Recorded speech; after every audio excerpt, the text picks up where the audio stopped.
Con motivo a las primarias, las cuales se llevarán a cabo el día 26 de abril de este año en curso, WLSH, Radio Centro y Telecentro han producido segmentos especiales titulados Camino a las primarias de Pensilvania. Este año se van a elegir un senador federal por el estado de Pensilvania. El senador actual, Pat Toomey, republicano, se ha postulado para la reelección y no tiene contrincantes en la primaria de abril. Por el Partido Demócrata hay 3 individuos intentando ser seleccionados para retar al senador Toomey.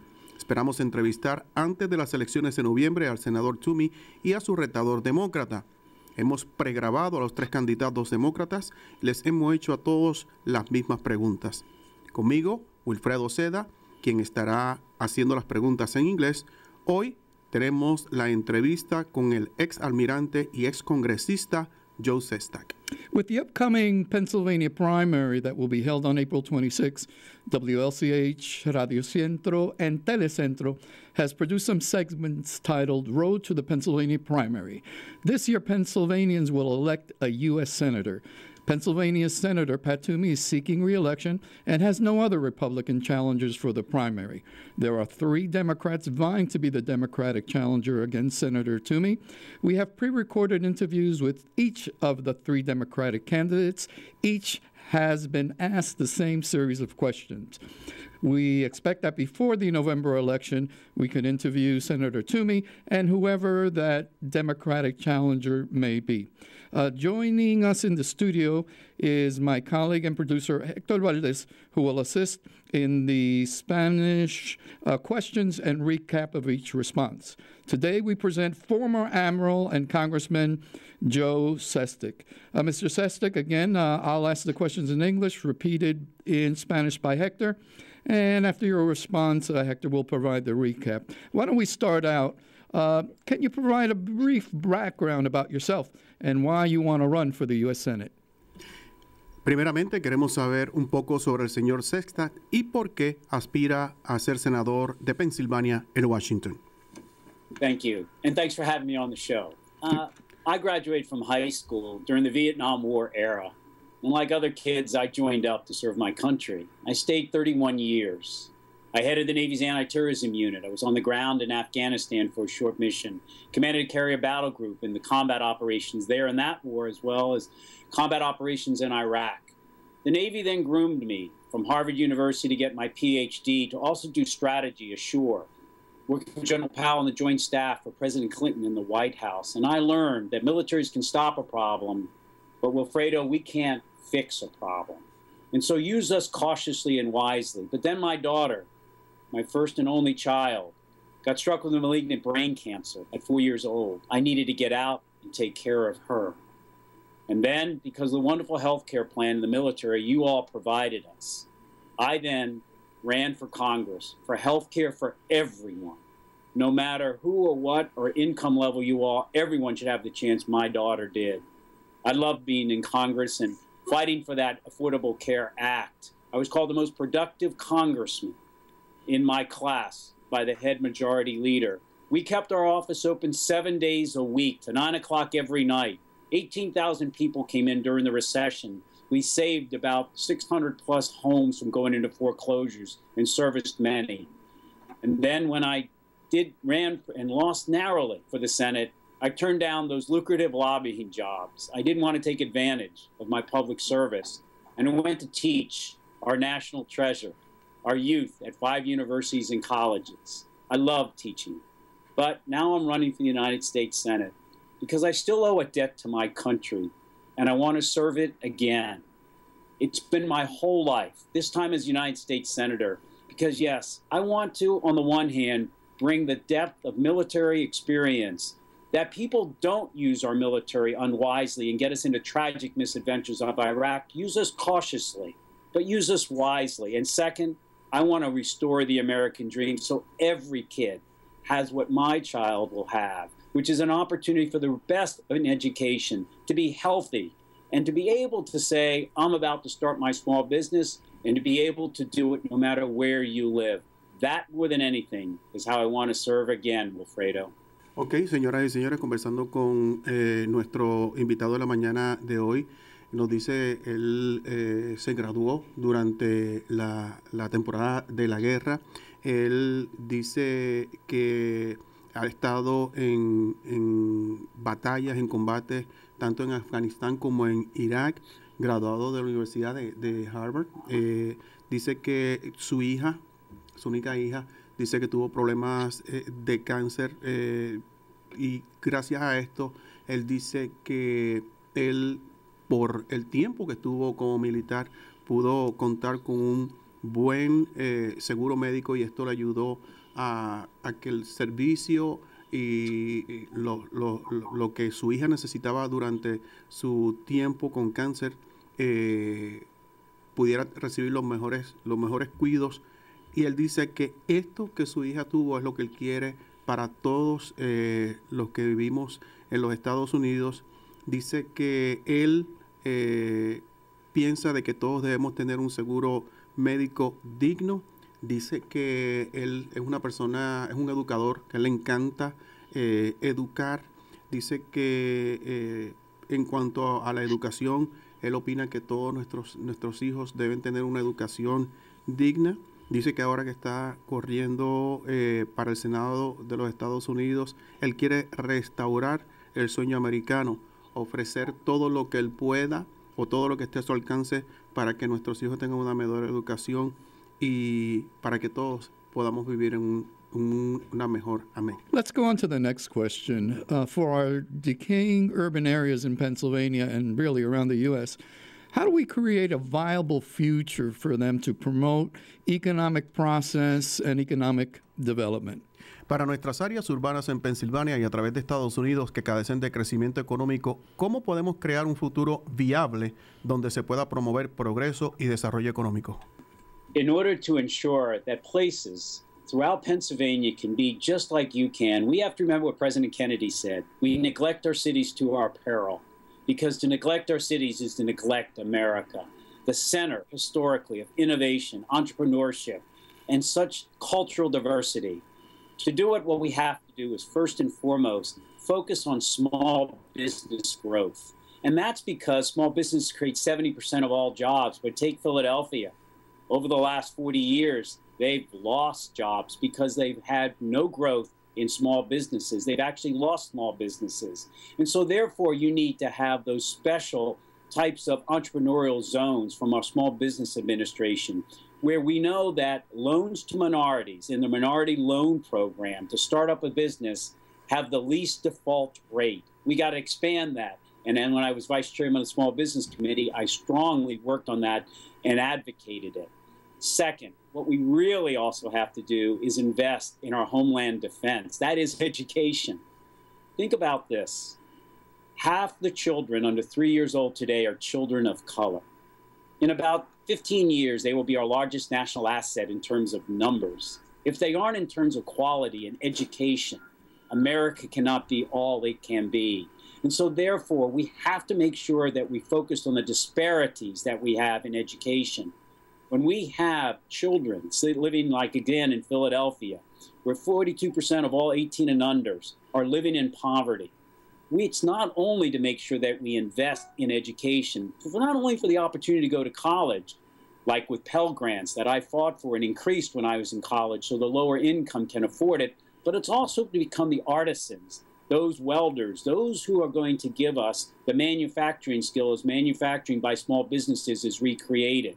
And that also means special education, because now one of every 45 children born today has autism. And we must have an investment in special education, beginning also with pre-K. Get them when they're young, and we can do so much more. That's why I was on the Education Committee and Small Business Committee when I was in Congress, and I intend to do the same in the Senate, because we need everyone to have all hands on deck in order for America to be all it can be. And those two that I just mentioned are key. Education, our homeland defense, and second, small business growth, which Pennsylvania has had half the small business growth of the national average in the last 40 years. Got to do it better. La pregunta y la respuesta para nuestra pregunta dice que negligencia que se toma en la ciudad, esto tiene su repercusión a nivel nacional. Dice que él va a mantener su foco de atención en el crecimiento de las pequeñas empresas que producen un 10% de lo que son empleos en nuestras ciudades. Empresas, por ejemplo, en Filadelfia, él menciona, han perdido hasta un 18% de la gente que vive en Filadelfia vive en la pobreza. Números sorprendentes, Wilfredo, y tú conoces esa área muy bien. Dice que puntos muy importantes para él, nuevamente recalca la importancia de tener inversión en lo que son las empresas pequeñas, small business, expandir la inversión en la defensa de este país, en la educación y una de calidad que él menciona. Dice que él trabajará para ello. Dice que personas que trabajan en la manufactura, para esa área debe haber un poco más de inversión. Él dice que la clave está definitivamente en más inversión en nuestra defensa, en la educación y en fondos para las pequeñas empresas. Esos serían sus focos de atención. How do we protect the U.S. homeland from individuals and organizations that are intent in harming us? ¿Cómo podemos proteger a los Estados Unidos de individuos y organizaciones que quieren o tienen como objetivo crearnos mal? And Wilfredo, I think by this question you mean primarily national security overseas. Sure. The intent of doing us harm here. Is that correct? Correct. Yes. Look, no one has the depth or breadth of experience who's running for the United States Senate across this land, or even in the United States Senate, that I was fortunate to have been given over my 31 years in the military. But I do believe this. I do believe in a very strong military.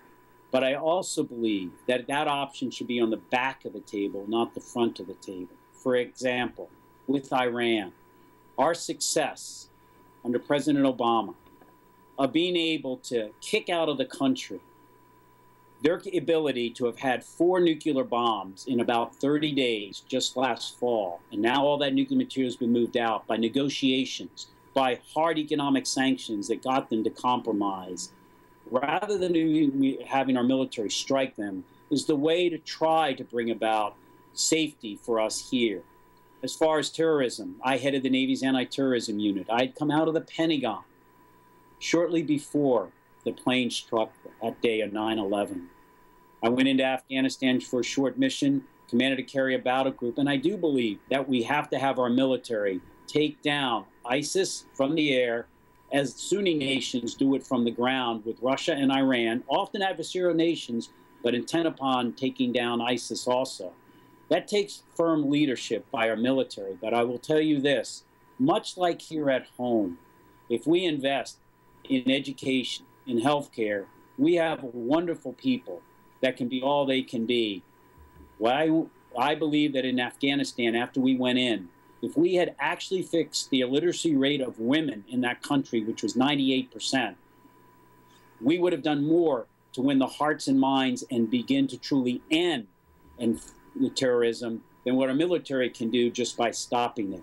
So it takes all the elements of our power. Yes, our military, but the power of our economy, the power of education system, the power of being able to work with others and bring about peace and prosperity around the world so that terrorists isn't an attractive type of option, with our military being the backbone. And that's the way I want to bring a belief that militaries can stop a problem when we must, but they cannot fix it. And diplomacy, with our leadership around the world, with our ideals, is the key to protecting us here at home.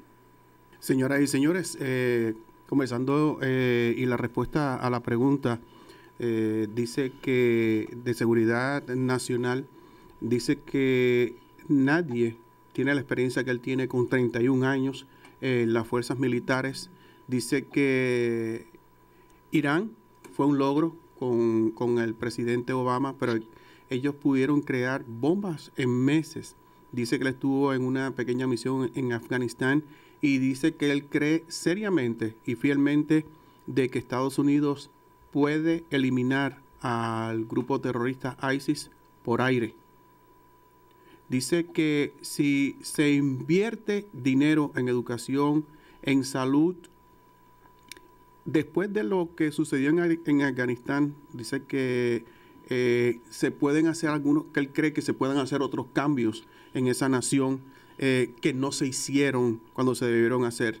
Dice que hay terroristas alrededor del mundo y que los militares pueden contener, pero los cambios tienen que venir de más arriba. La otra cosa es que él indicó que aunque él es o fue militar, el uso del ejército debe de ser la última opción, de los Estados Unidos.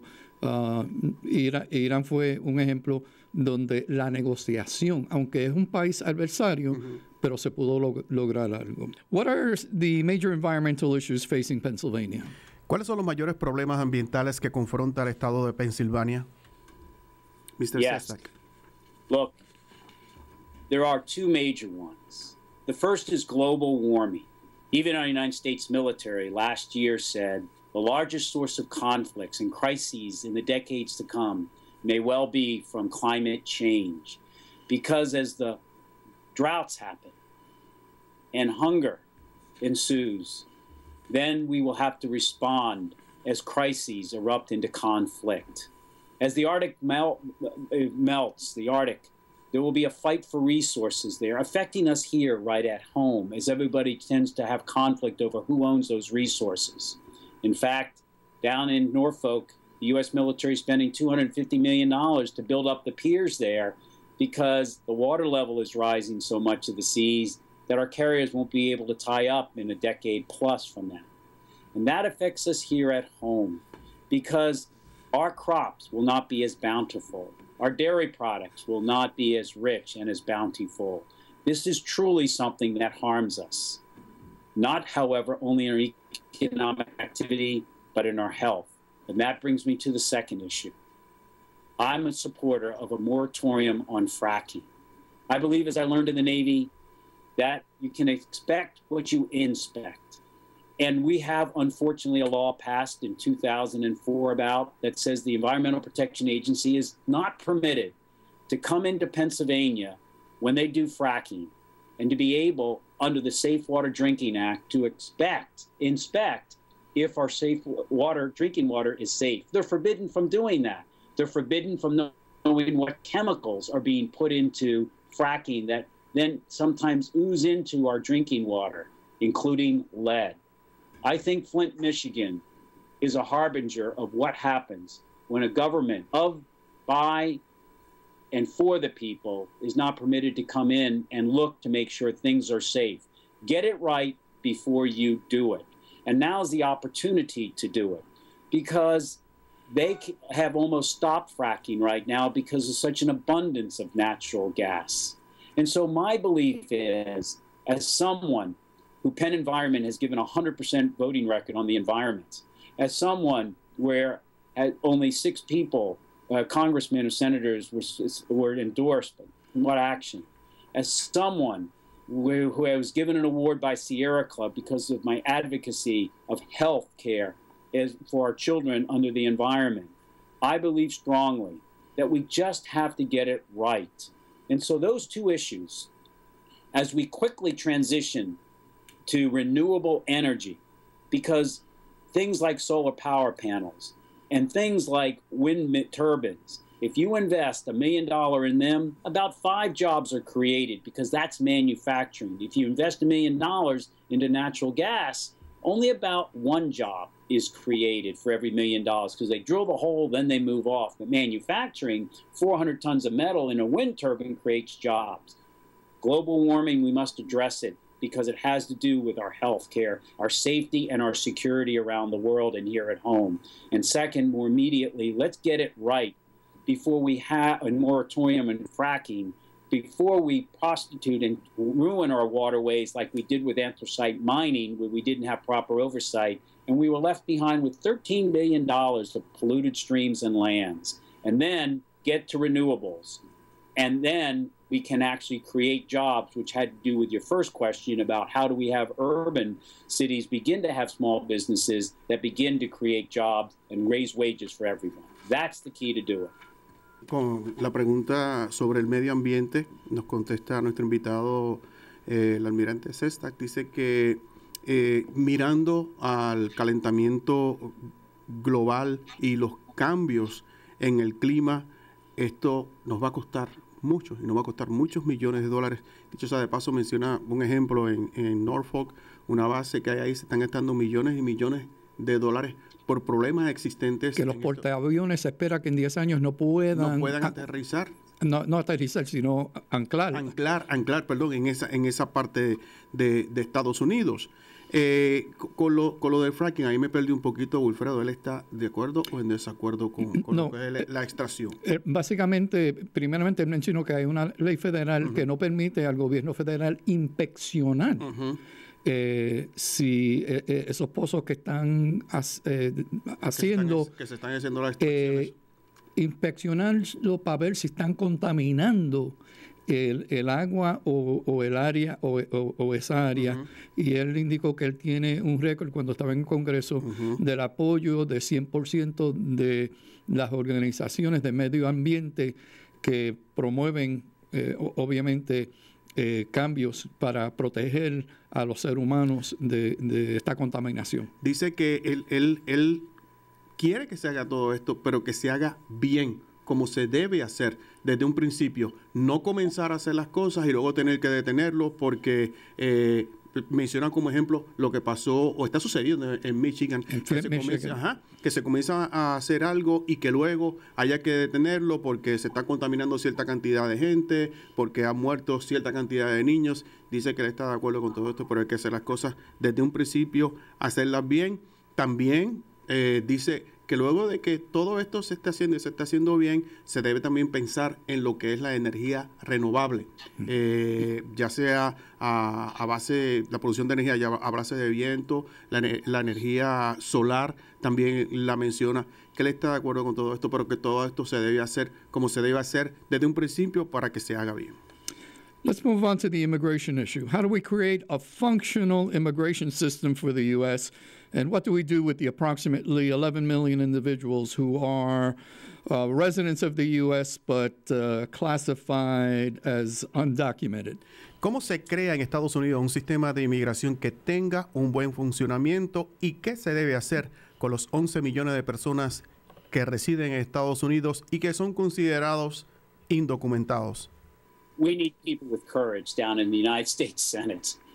I have supported every bipartisan immigration bill that has occurred since 2006 when I began running, right up to this bipartisan bill that then failed about a year and a half ago in the Senate. Senator Toomey even voted against it and filibustered it. Look, my father's an immigrant. Immigration is one of the brightest threads in the beautiful fabric of America. And we have to resolve this issue. I kept my office open 7 days a week. I had one person, and then I had to go to 2 people focused on this immigration issue, visa problems, others who were here, but where do they get their health care and all? Look, this is an immense issue. I believe very strongly that we have to bring those who are undocumented out of the shadows. And yes, we do not have to make sure that, as the bills have said, that we look to see if there was any crimes, any taxes, but they go to the back of the line and then move their way through it to become U.S. citizens. How can we not? So many of them are here with children who were born here legitimately and became U.S. citizens, 4 million of them. We're not going to tear their parents away from them and send them off. And practically, it doesn't even make sense that we can't do it. So I believe, much like President Reagan and then running Vice President Bush, that we have to resolve this problem once again. And you know what? It's going to add $1.2 trillion to our economy once we do it. And we'll probably get about $650 billion paid into the Social Security Trust Fund and an equivalent amounts into Medicare when we bring the undocumented out of it.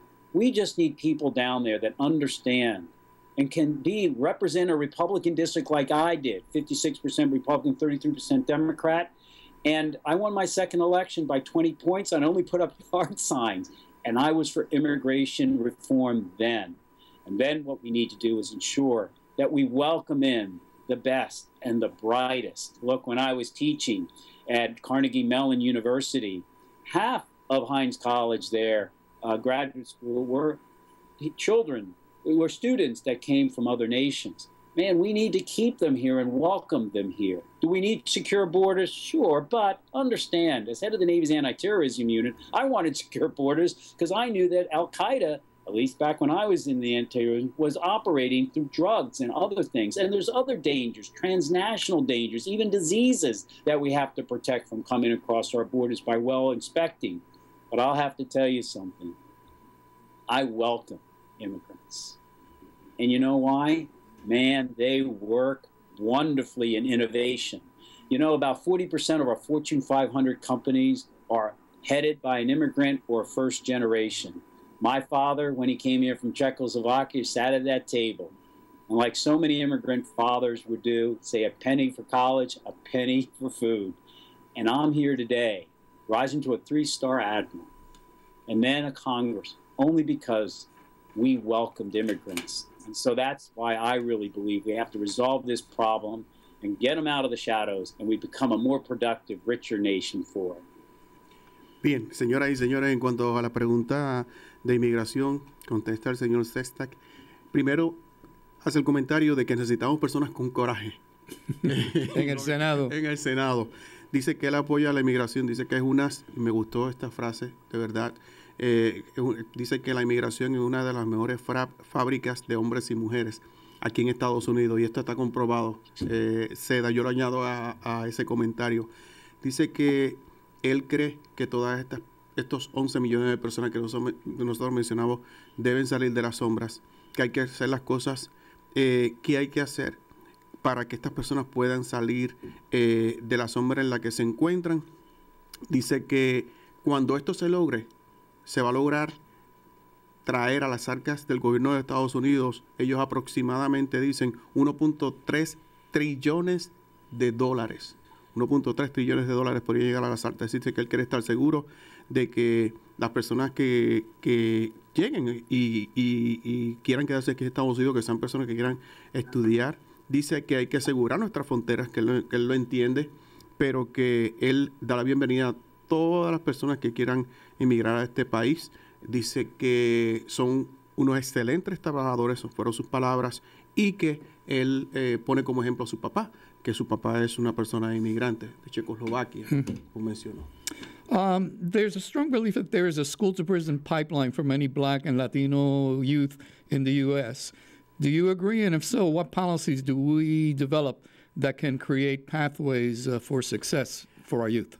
Hay una fuerte creencia de que existe un puente escuela a prisión para muchos adolescentes afroamericanos y latinos en Estados Unidos. ¿Está de acuerdo? Si es así, ¿qué estrategias se deben desarrollar para crear caminos de éxito para nuestros jóvenes? This is an immense issue. I go and visit a prison every year. I always go on Veterans Day to visit my fellow veterans there. I just last November 11th was at Grady Ford Maximum Security Prison, spent about half the day there talking with them. So many are there that shouldn't be there. Look, 2 of the first 3 people I hired for my staff were youth of color. One of them had been incarcerated for a number of years, and all he deserved was a second chance, because we have laws right now that are sending kids into prison that shouldn't be going there. They should be given a second chance for having a small gram of something. We should have veterans courts. We should have drug courts that are truly ensuring that the inane laws that were put in the 80s that increased our prison population here in Pennsylvania from about 10,000 to about 70,000 shouldn't happen. I strongly believe that this is a systemic problem that we have. Look, when you look at even children that are in pre-K and are children of color, you find that approximately 40% are dismissed from pre-K who are children of color, even though they represent only about 12% of the kids in pre-K. And when you go into those who are disabled throughout the school system, you find again about 50% of those who are put into restraints because of severe autism or other things. About half the children put in restraints are children of color, even though they might represent only about 15% of those in the school system that are, disabilities. So somehow we've got to get this right, because I do think we have a systemic problem. Look, I've made speeches on recidivism and prison reform, and it's an area I want to continue to work on. It's why I go to prison every year. We don't have the right recidivism programs when they come out. We don't have metrics of effectiveness that sees if the programs are working. 10,000 programs in recidivism were studied, and only about 19 were found to be conducive to measuring if they were effective or not. But before they go in, there's a myriad of ways to approach it. Get the proper education so they have an opportunity to be all they might be. Ensure that our court system is fairly making sure that the laws are being ones where you're not prejudiced because all of a sudden there's a law that all of a sudden says this is the mandatory sentence that must be done for such a minor offense. So my belief is that we have to make sure that we make transparent that an inordinate percentage in a number of programs that ultimately can lead to incarceration are opened up for making sure that the rules are applied fairly and the resources are given fairly for the kind of educational opportunity we need. Let me give you an example. Under IDEA, to make sure that those special ed children get funding, the federal government is supposed to pay 40% of it.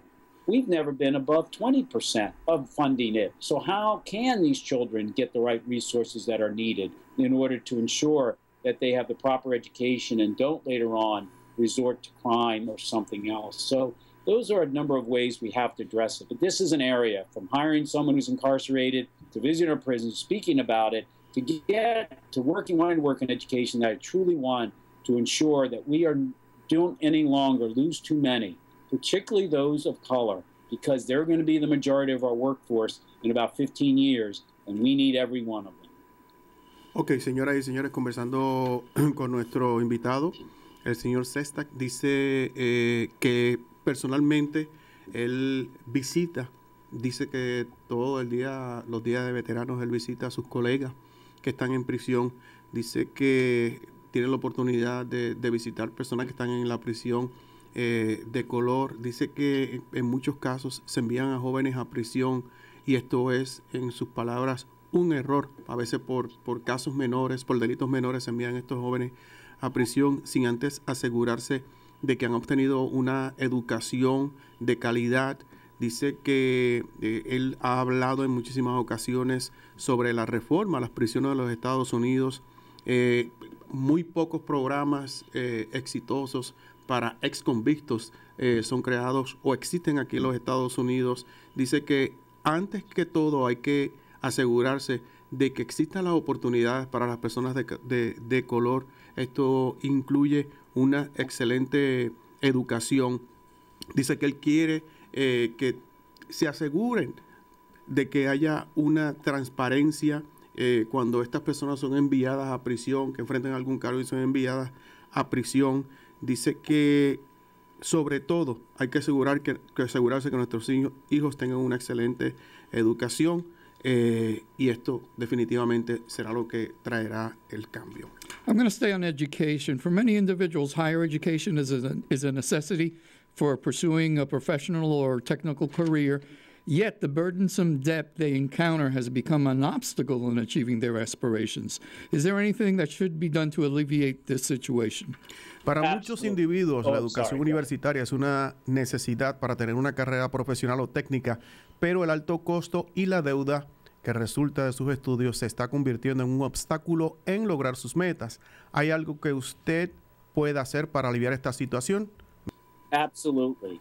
It's why when I went to Congress, initially they put me on the Intelligence Committee and Armed Services, because I headed the Navy's anti-terrorism unit in the military. I asked to get out of the Intelligence Committee and be on the Education Committee. It is our homeland defense. It's why I voted for the DREAM Act down there. Because first of all, it's our national treasure, these youth. We want them as these youth, because they came here, they were brought here as children. Why can't they stay and be a valuable member? But then invest in them. That's why I fought hard to have direct government loans, no longer have the middleman between the government giving it to a bank who then charges a higher interest rate to the children. We saved $80 billion that way, and we put that money not only into pre-K, but into Pell Grants. And we raised the Pell Grants, which hadn't been raised for the lower income to be able to go to colleges, with a grant, not a loan.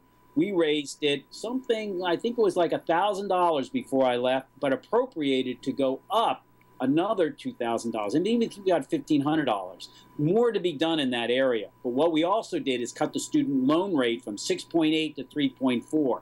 However, it's gone up since I've left Congress. And here's what we have to do. We can cut that loan rate again in half. Because if we don't, our government's going to make $127 billion on the backs of our families and students because they have the wrong interest loan. It used to be that students paid their interest loan off at about 6-7 years. So we based the interest rate on the 10-year Treasury security. But now youth are paying it off at about 15 years. And then another large group is doing it at 25. If we base it on the 10 and the 30-year Treasury security, the government makes no money, loses no money, the interest rate's cut in half, and $127 billion is not charged to go to college, and that money's given back, so to speak, to our students. Look, these are ways that we can make it more affordable. There's a third way. We have to make sure that the supplier of education starts controlling their cost. And the inflation rate at colleges for those who are going there to pay has actually been higher over the last few decades than the inflation of any other commodity in America, food or anything else.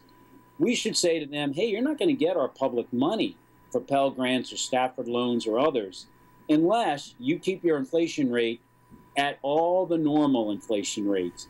And so and be transparent about where you're putting your money. Is it going to salaries? Is it going to football teams? Or what's it going to make you control the cost?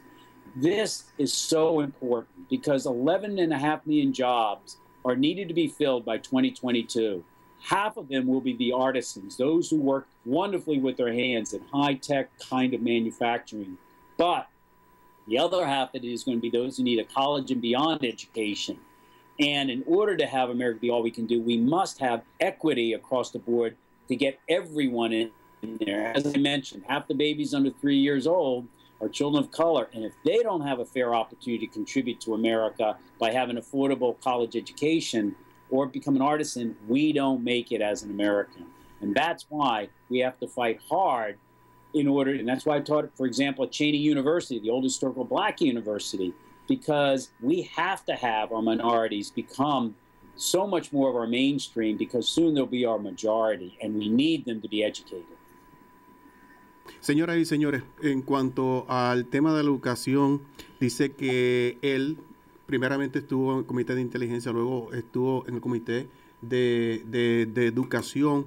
Dice que hay que invertir dinero, estos préstamos que se dan a los estudiantes sin intermediarios, nace bancos que aumentan lo que los estudiantes tienen que pagar, el interés que tienen que ellos que le cobran ellos a los estudiantes. Dice que cortar de 6 a un 3% en mitad. Esto dice que el gobierno gasta 125 millones o le va a poner a cuesta en la espalda de nuestras familias 125 billones de dólares en deudas innecesarias si se hace simplemente esto. Para los préstamos. Para estos préstamos estudiantiles. Un número astronómico, seda, el de estos préstamos. Dice que hay que asegurarse de que aquellos que suplen la educación a nuestros niños tengan un control en los costos también. Dice que hay un descontrol en todo esto y que definitivamente él cree que debe haber un control en todo esto. Dice que debe haber tratar de mantener la inflación en un nivel promedio, cosa de que los estudiantes no se vean tan sacrificados. Dice que hoy en día la mitad de los recién nacidos que hay son de color, que hoy son la mitad, pero que en varios años las minorías se van a convertir en mayorías y eso hay que tomarlo muy en consideración y que él sí lo tome en consideración. Here's my last question. What should the federal government's role be in guaranteeing health care for all Americans? ¿Qué papel debe jugar el gobierno federal en garantizar seguro médico a todos los americanos? It is enormous. My daughter was given 3 to 9 months to live after her first brain operation when she got brain cancer. They couldn't get it initially.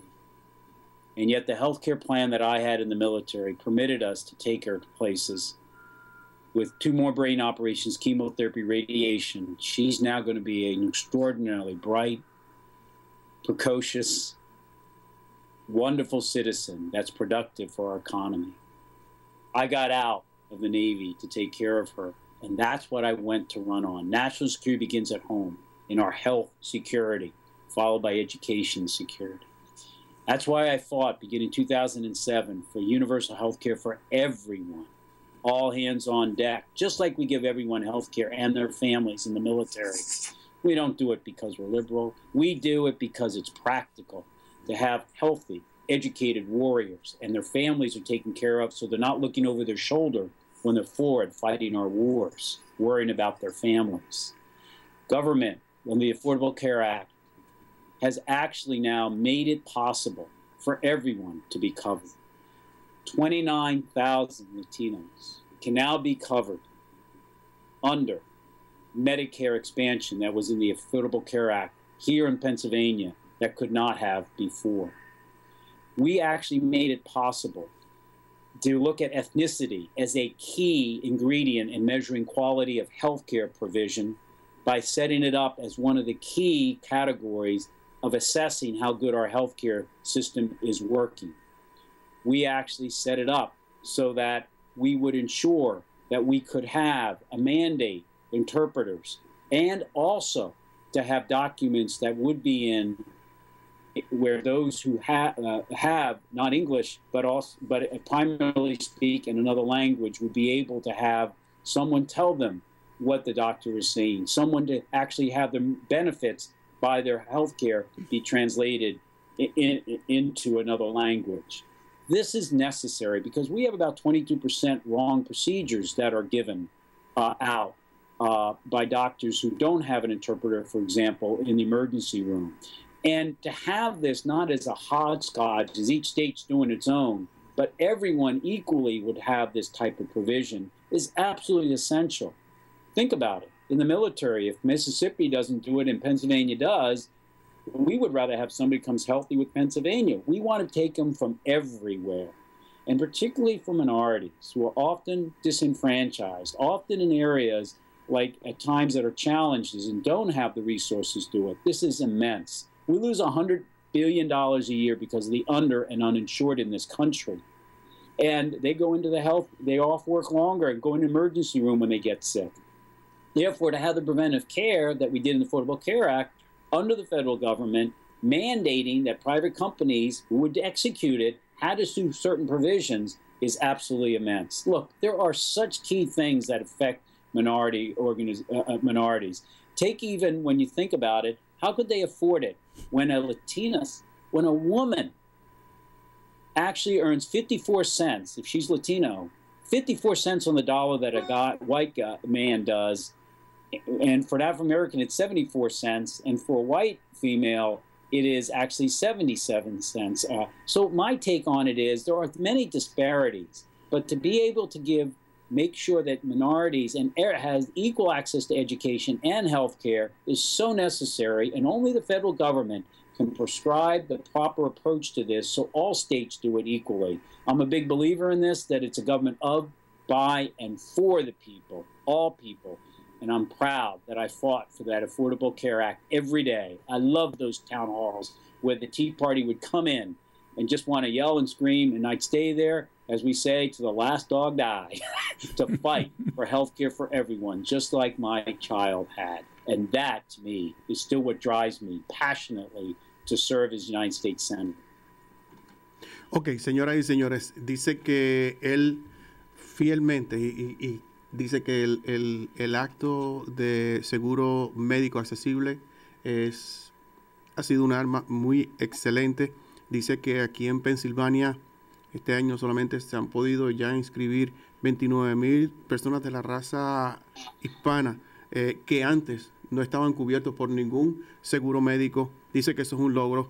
Dice que él cree fielmente también en la comunicación que deben tener los médicos con las personas que no dominan en inglés, que le puedan expresar a ellos cómo se sienten, y que el médico le pueda también expresar a ellos. Sé que muchísimas personas puedan tener, que quiere que las personas puedan tener información, la información que necesitan en su idioma, no importa el que sea. Dice que el gobierno pierde millones y millones de dólares anualmente por personas que no cuentan con un seguro médico, que tienen que ir a salas de emergencia a recibir servicios médicos.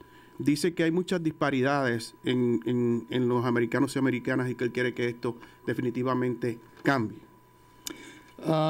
Finally, Mr. Sestak, I'm going to give you 30 seconds because our time is running here to let the Democratic voters in Pennsylvania select you as their candidate for U.S. Senate. Solo tenemos 30 segundos. Finalmente, déjenos saber por qué los votantes demócratas lo deben seleccionar a usted como el candidato para el Senado de los Estados Unidos. I want to be a U.S. Senator that walks in the shoes of Pennsylvanians. Everyone. Any color, any race. Everyone. Just like I did in the Navy. It's why I turned down the lobby jobs. It's why I turned in every pay raise I got. It's why I worked in education in Philadelphia after I did not win as well as teach. And it's why I worked in public health afterwards. I want to serve every single Pennsylvanian as their representative. I've done it my whole life. I want to do it again, but I want to earn their trust with integrity of service, because you can't do better for yourself than by serving others above yourself. I want them to hold me accountable to helping them, everyone in Pennsylvania, achieve their dream. Bien, señoras y señores, una pregunta final y la respuesta dice que él quiere ser el senador que esté en los zapatos de todos los que residen en Pensilvania, no importa el color, de todos los que vivimos en Pensilvania. Él dice que quiere ser senador y estar en los zapatos de todos sin importar el color. Thank you, Mr. Sestak. No se olviden que las primarias en Pensilvania se llevará a cabo el 26 de abril. Este segmento de Camino a las Primarias de Pensilvania ha sido una producción especial de WLSH Radio Centro y Telecentro.